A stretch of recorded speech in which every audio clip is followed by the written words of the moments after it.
And welcome to episode 7 of the Walking Dead support group for season 4.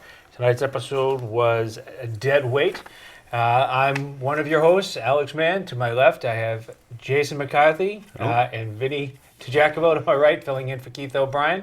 Vinnie is, since he's filling in for the honors of Keith, he had a relatively easy night for the kill count. Vin, what is the actual zombie kill count tonight? Actual zombie kill count was 3.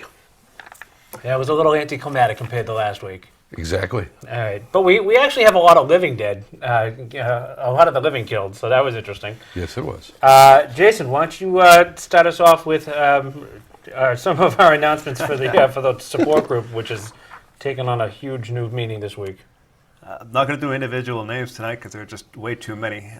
Just almost to 600 followers on Twitter, and we gained 10 new Facebook followers this week.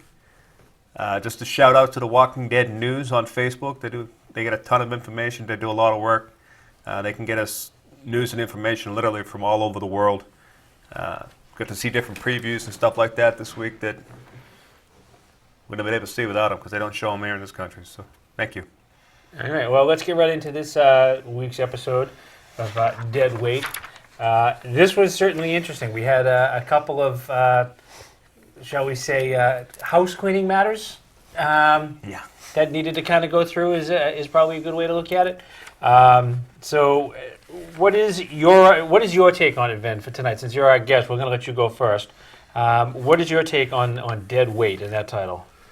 It was pretty interesting when they first came out with Dead Weight, that through the first couple of minutes of the show I was trying to figure out what it was. And then when I started looking at it and learning about the new crew that they have over there, there was Pete and Mitch. Right.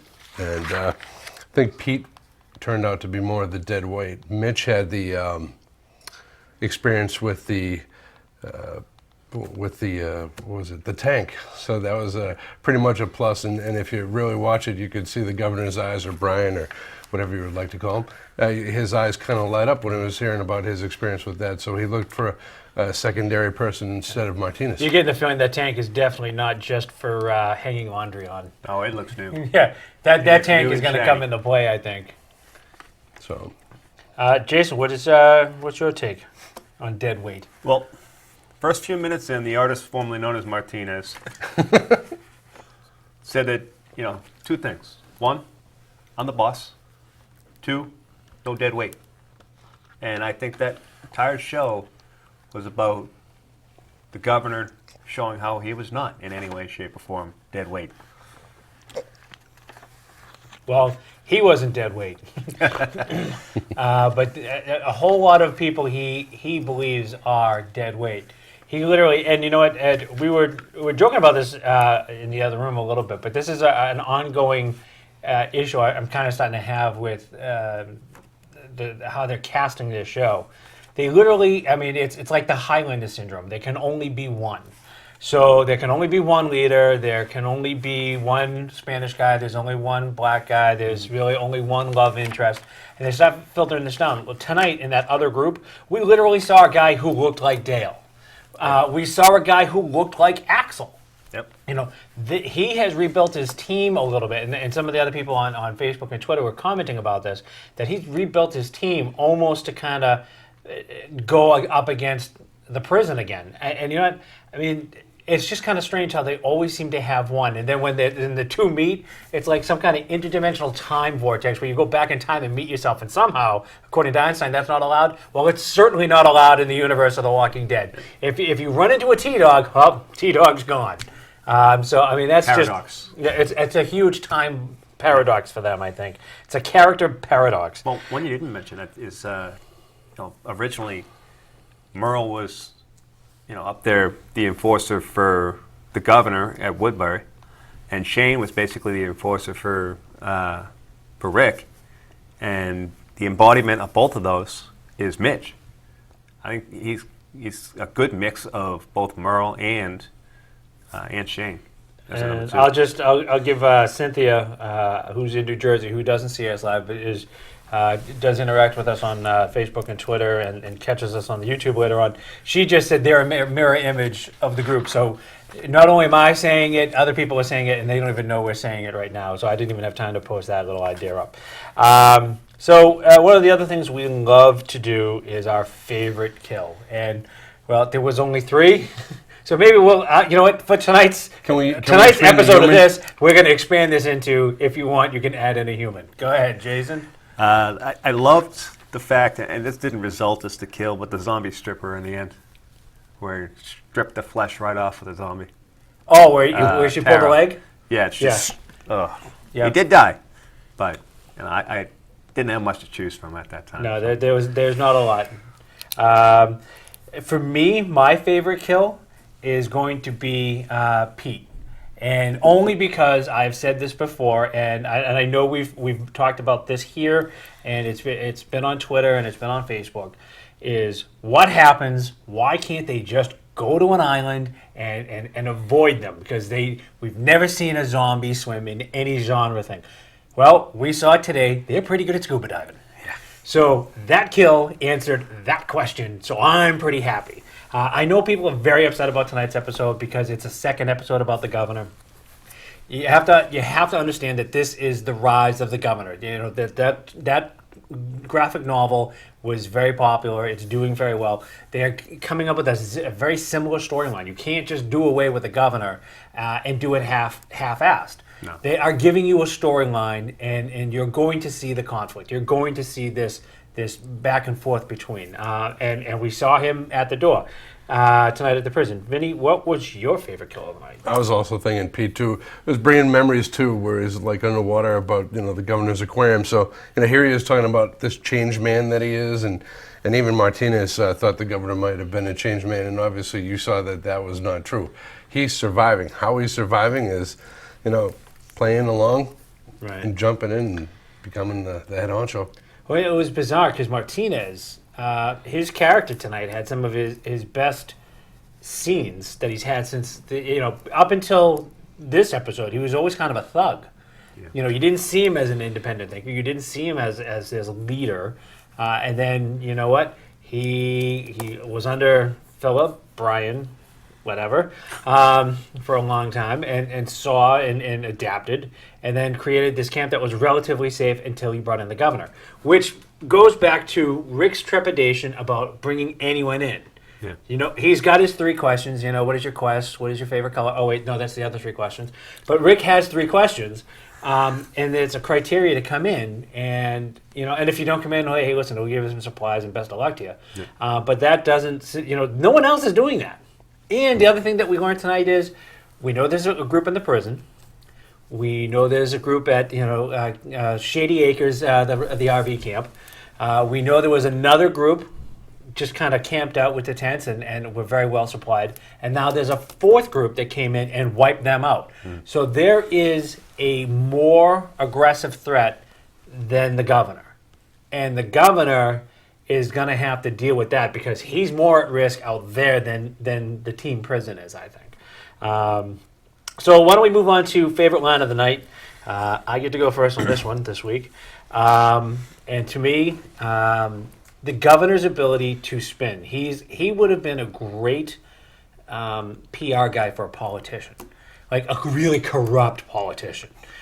Because he knows how to put the spin on like a bad story. He gives you just enough that you want to hear and enough of the facts that you take the credibility because you weren't there and you want to believe. And they don't know him like we know him. So my favorite line was, everybody loves a hero.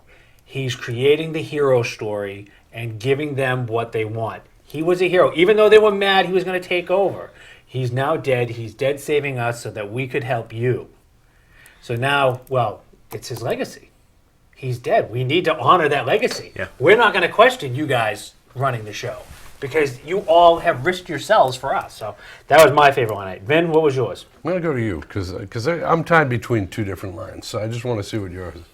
Mine was very simple when I heard it, because I use this line sometimes, but I have to paraphrase it. Unacceptable! No. At one point, Alicia says, "Are you always this full of crap Oh, BS. You can say BS. BS. Yeah, they said it on AMC. We can get away with that. Yeah. Well, they said, Yeah. but Tara's like, yes, I am. And I thought that was good. Tie between two of them. I can't tell if he's winking or blinking. Love that That's a good one, line. too. That one. That was a great line. And then, come on, have a cigarette.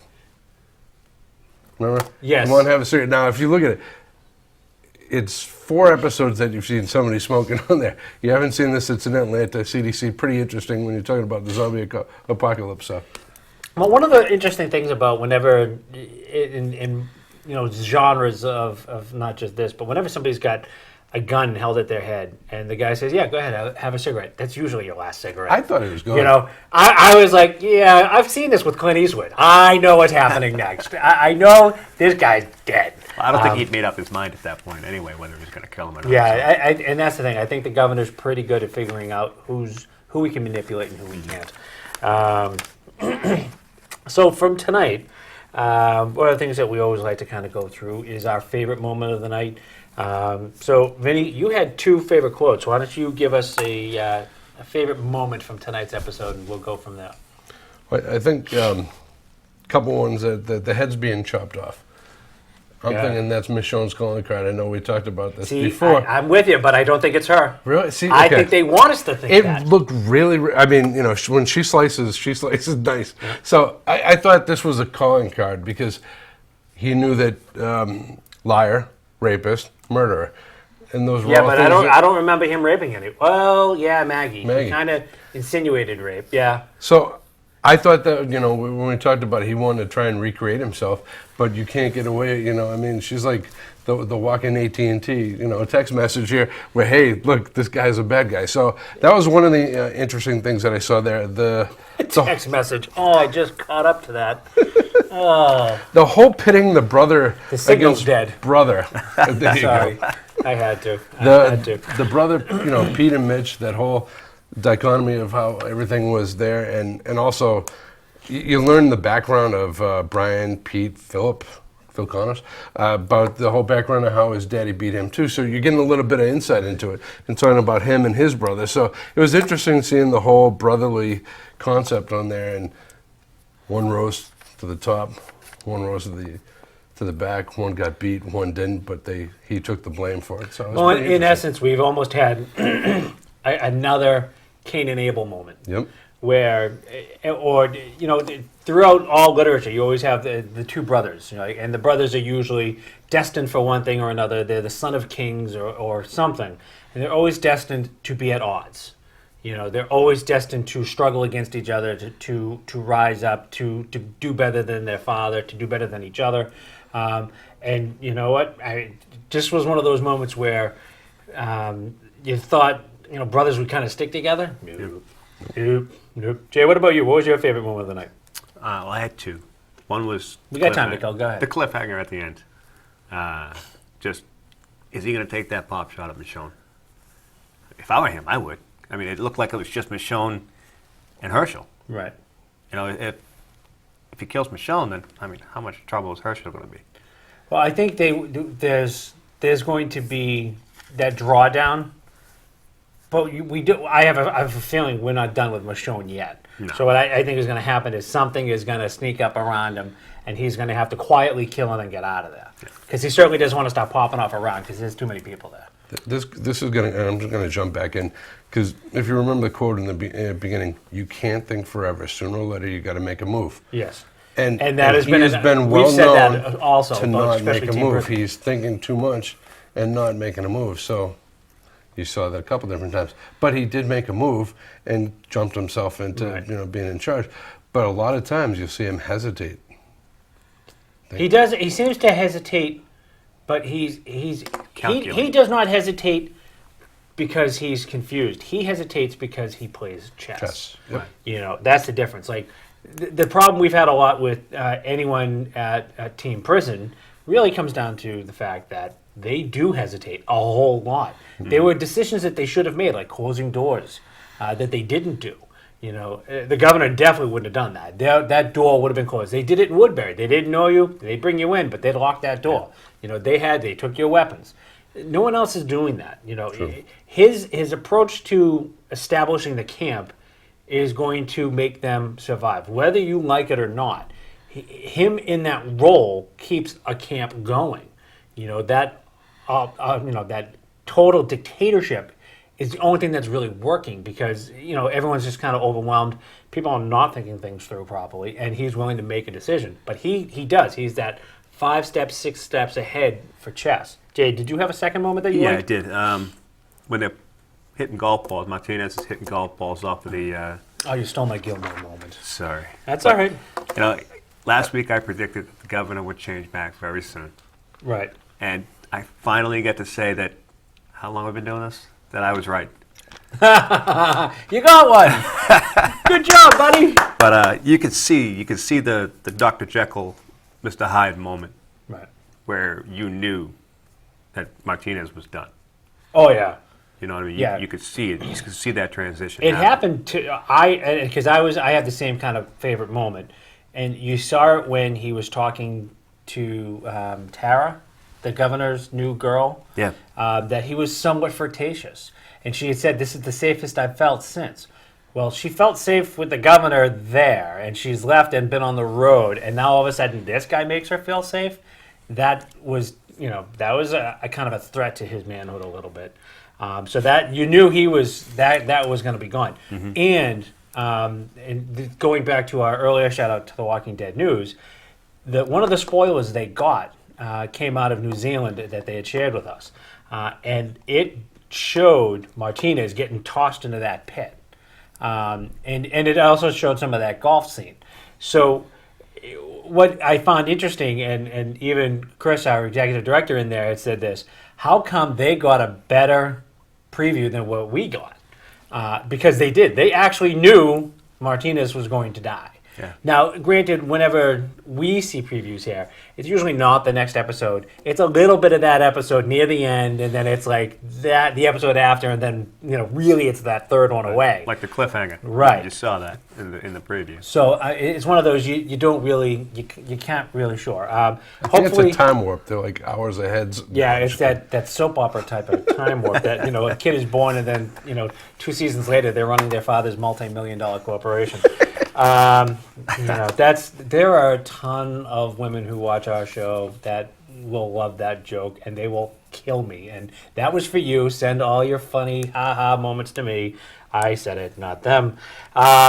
So next week's episode is called Too Far Gone. And so with that, there's a lot we can do with that, but we've got about 5 minutes.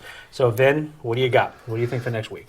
I think the governor's too far gone, or Philip, or whatever you want to call him, Brian. I think he's too far gone. He wanted to change. He was trying to change, and with the new girl and the daughter in his life, he's wanting to change, trying to think that he's going to change, but the past is going to come back. And you could even see back in the episode, he goes, "Let's not talk about the past," because he's trying to get past the past, Right. if you know what I mean. But the past is always going It's to come going back to and haunt come him. back and get him. Jay, what do you think for next week's episode? Martinez summed it up before he died.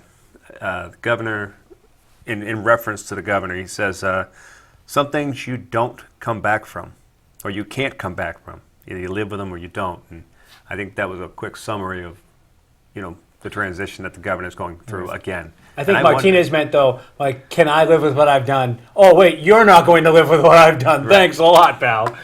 And it wasn't a knife in the back. It was a 9-iron. Death by 9-iron. Well, at least a precursor. So for me, what I hope Too Far Gone is going to mean, and wow, Chris, I have a really big head. Thank you. Zoom out, please. Right now, I have a monstrous bobblehead. That was amazing. Thank you. Oh, wow. Oh. That's an improvement. Anyways, what I'm kind of hoping is that we're going to see back to the prison a little bit, and we're going to see this. All the major characters have gone through a transition that the question is whether or not they can come back from. Mm-hmm. Carol definitely has. Rick definitely has. He's had to come with grips that he is an absolute warrior. He's great at this, dealing with the problems. We don't know really where we're at with the pandemic, but Herschel is out. We don't know where Glenn's at. We don't know where Maggie's at. Beth has gone to a point where she no longer mourns for the dead. Every major character, even some of the secondary tier characters, have all gone through a transformation that whether or not, we've seen a lot of their character development, they've had a drastic change to their storyline. Yeah. So hopefully that's all of it. Like, I get to see everybody too far gone that they can't really go back, and then they have to come to terms with that. And that's the last episode before the break, too. Before the very, very long break. Yeah, good spot to do it. So as we start to get ready to wrap this up, the season break is going to be after this next episode. And so hopefully what we're going to try and do is at some point in time, get in here, do like a panel with some people. So if you guys are going to watch this on the YouTube rebroadcast and you're interested in getting involved in a panel discussion with us, either physically here or maybe through the web, we're not going to do it late at night. We'll try to do it during the day on the weekend, so everyone has a chance to kind of be a little bit more involved. Everyone will have a chance to see the last episode and actually have some fun with it and do like a bigger kind of Comic-Con type discussion that we'll broadcast. Nice. So stay tuned for that. So as we wrap up, one of our favorite things to do, and this is one of those things we love to hear from you guys about, is what did you learn tonight? So Jason? Someone's going to slap me. Zombies don't drown. They don't. I'm not going to slap you because I wanted to know. They swim. And eventually someone's going to come across Mr. Peter floating right below that dock. Yeah. And the cat's out of the bag. But by then, he'll probably mow down everybody in the group anyway, but that's... Who needs an aquarium when they have a lake? Right. What I learned tonight is that... I know, we got to move on. What I learned tonight was that they continuously come up with these bizarre ways to stretch the genre. The whole fact that, and we brought this up last week, is that when you smash the head open, there's no real brain inside. It's like that Cadbury egg, which hi Beth, that's for you. So that's one of those things that you kind of can't help. So what I learned tonight was that you can really pretty much do anything you want to a zombie, but if you don't put something through its head, it's going to try and bite you, even if you're playing soccer with its head. So we saw that in the cabin. Vin, what did you learn tonight? I'll give you two quick things. One, duct tape can fix everything, even in the zombie apocalypse. And wait, he never fixed it. no, but it would have fixed. I know, but he duct tape never fixes really everything. fixed it. Duct tape fixes everything. And then fist pumping is still alive in the zombie apocalypse. There we go. The fist pump still exists. All right, ladies and More gentlemen. importantly, beer still exists. Yeah, but it can't be good beer at this point. It's not Dead Man Skunk Brew, beer, I I can tell you think. that. Is that what Beggars they can't be said? choosers. Oh, you Skunk guys beer? missed it. I just threw a Dead Man Brewer reference out there, and There nobody you go. got it.